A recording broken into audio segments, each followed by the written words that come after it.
Town, what you got for me?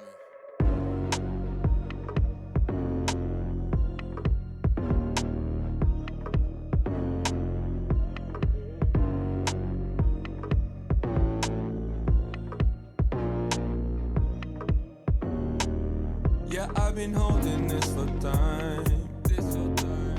I can't believe that you're all mine, all mine. I spent 500 on this room, but trust we won't be leaving soon. Just tell me how I make you stay. And I'm so glad you came. We can go slow, so what you feeling, babe? But we're both gone, so are you feeling me? Yo, please, don't stop, believe. You're all I need, you're all I need. Yeah, please, you're the key.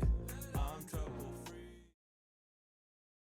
The Book of Numbers gets overlooked, partly because it has a really boring name. Which is a shame. In the Hebrew tradition, the book's name is Bamidbar, which means in the wilderness. And it's an epic travelogue about Israel's journey through the desert on their way to the land promised to Abraham. Now, this pilgrimage should only take about 2 weeks on foot. But instead, it takes them about 40 years. That's crazy. It's practically half of someone's lifetime. Yeah, it's a very long camping trip with lots of interesting stories. But let's remember, it's most helpful to back up and start with how this book is designed. Right.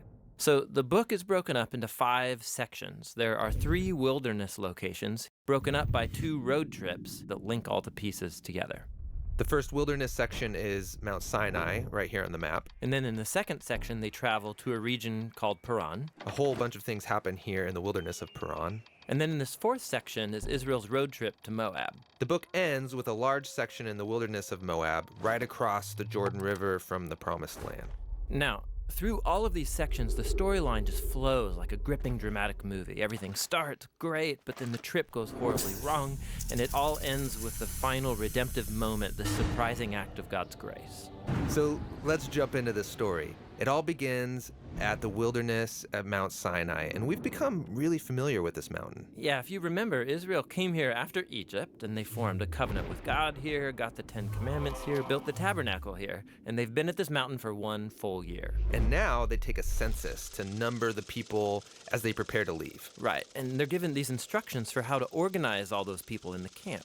God's presence in the tabernacle, and then the tribe of Levi and the priests around it, and then the rest of the tribes around them. And this pattern, it's this visual symbol for how God's holiness is at the center of their existence as a people. And they're told that when the cloud of God's presence moves, they're to pack up and travel with it. Yeah, the Ark of the Covenant is carried by the Levites out in front, and then the tribe of Judah, and on and on. And this order is also a symbol for how God's holy presence is their leader and guide through the wilderness. We begin the second section of the book with enthusiasm as they leave Mount Sinai and travel up to Paran. God's with them, everything's organized. This is going to be great. But it's not great. After just 3 days on the road, the people are complaining about their hunger and thirst, and then even Moses' brother and sister start bad-mouthing him in front of all the people. Not a great start. But now we're into the third section, the wilderness of Paran. This is where they send the 12 spies to scout out the Promised Land. 2 of those spies come back, and they're really optimistic. But the other 10 are freaked out, and they don't trust God, and they go around saying, we're going to get annihilated in there. And so they start a mutiny, and they try to appoint a new leader who's going to take all the people back to Egypt. And so basically, they are refusing to go into the Promised Land, and God honors their choice. He says that this generation is going to wander for 40 years and die in the wilderness, and only their kids will get to enter the Promised Land. You know, this story here gets brought up many times in the Bible by different authors. Yeah, and it always serves as a reminder that while God remains faithful to his people and his promises, he will honor their choices. He'll let them waste their whole lives if they choose to live in rebellion. Okay, so the trip's been a disaster so far. And it gets worse here in this 4th section as they're traveling to Moab. Even Moses has a moment of rebellion and is disqualified from entering the Promised Land. Then there's another rebellion among the people that results in this snake attack.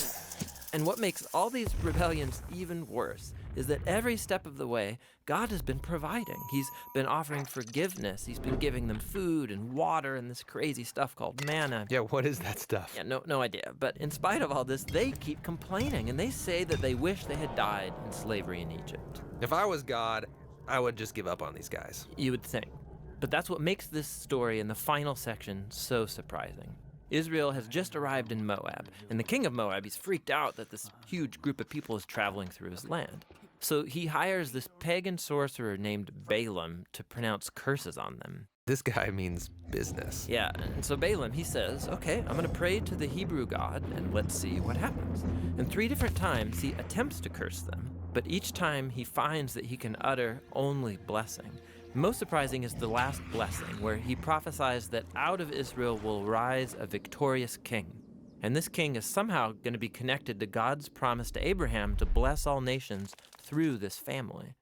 So here's Israel rebelling down in the camp, totally unaware that up in the hills, God is protecting and even blessing them.